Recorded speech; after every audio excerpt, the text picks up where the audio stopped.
બોટાદમાં પોલીસ અને સ્થાનિકો વચ્ચે ઉગ્ર બોલાચાલી થઈ છે। પોલીસ કર્મચારી દારૂ પીધેલાને પકડવા જતા સમયે બોલાચાલી થઈ।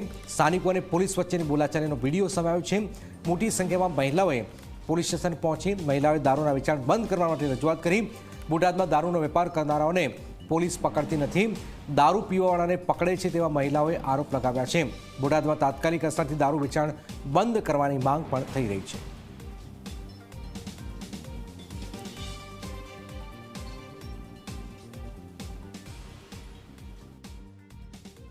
એટલું બધું ત્રાસ દેતા પોલીસ વાળા પાસે આવી આથી મેં 4 થી 5 ફરિયાદો કરી છે। પોલીસ વાળા કોઈ એક્શન નથી લેતા અને મારા ઘરવાળાને ફસાય કરે છે। મારા એકના ઘરવાળાને કેટલા જણાને એવાના ફસાયા છે અને અત્યારે ને આયા તા 4 દિવસ પહેલા પોલીસ વાળા આયા અને તારે મેં કાંઈ એનું નહોતું। મેં કીધું તમે જ્યાં વેચાયા જતો તારો ઘરવાળો તો પીવે છે કે તું તો શું કામ પીવડાવે છે? આ તો મને કાંઈ શોખ નહીં થતો।